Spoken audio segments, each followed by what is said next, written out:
and the Great American Solar Eclipse is less than a week away, and excitement is all throughout the building. That's right. And in our building, we have Nicolle Zeller, an award-winning professor from Albion College. Welcome to Studio 10. You brought some glasses yourself. Thank you so much. Yep. Certified ISO, made in America, Eclipse glasses to protect your eyes from the brilliance of our sun. Yes. Awesome. Well, first tell it. Well, clearly I see, but how excited are you for the eclipse? We're super excited. Albion College will be hosting a public event on Monday on campus from about 1:30 or so to 4:30, so it'll encompass the entirety of the 2.5-hour show. And we've got students who are doing a lot of the organizing, and they're hosting the viewing. We've got telescopes on the roof of Polensky Hall that have solar filters on them so we can safely view the sun. We're expecting a big crowd.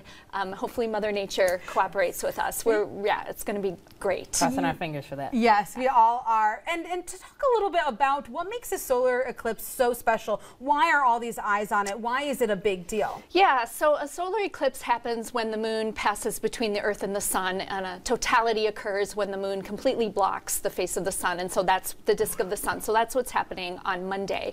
And solar eclipses happen fairly often, relatively speaking. It's just that for the second time in 7 years, we have a great big path across most of the United States. And that's why people are super excited about this second great American solar eclipse on Monday. Yeah, we really are. Now, can you remind us again, what's that peak time for the eclipse right here in Michigan, and specifically in Lansing? What will that look like? Right, so here we will not be in totality, so we will have maximum partial coverage in Lansing at around 3:12 p.m.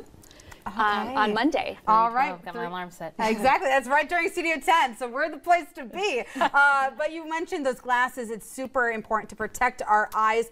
So tell us a little bit about what those are and what are other ways that we can protect our eyes. So these solar eclipse glasses have a special filter on them that blocks almost 100% of the radiation from the sun. So every time we want to look directly at the sun, we want to make sure we've got these glasses over our eyes.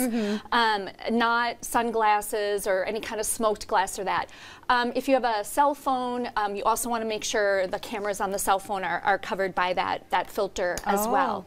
Other ways that you can look at the sun without using glasses is to make like a pinhole projector. So a sheet of paper with a pinhole through it, and then that projects the sun onto the ground or the eclipse onto the ground.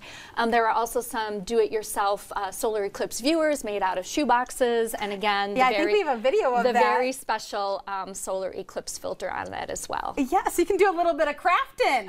Well, there you go. We love crafts here on Studio 10. But you mentioned the phones, you know, making sure that those are protected, because a lot of times, especially since there are cameras on all of our phones, everyone wants to take a picture of, you know, this special moment. But should we just enjoy it? Yeah, you should really just enjoy it. You know? I mean, the next time we've got such a big path across the United States is going to be in the 2040s. So not that far away, but still quite a bit away. And unless you know what you're doing, you could spend a lot of time fumbling with the camera, fumbling with the filters or the settings, and you miss the whole show.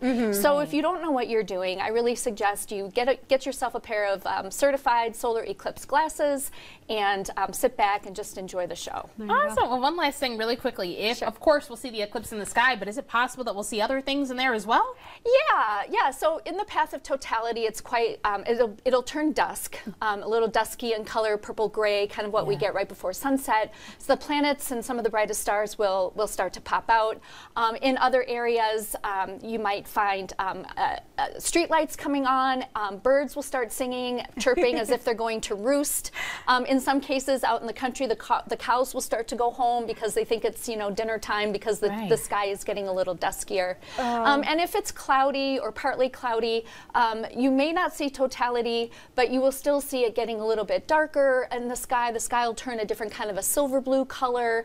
You'll definitely notice a drop in temperature. So we'll definitely feel the effects of even here in Lansing of that 97–98% coverage of the sun. All right, well that's good. So even if Mother Nature's not on our side, it'll be something enjoyable to do with the community. Definitely. Awesome. Well, thank you so much for stopping in. We've had so much fun and learned a lot. Thanks for having me. Yes, of course. Well, as we head into break, don't forget to head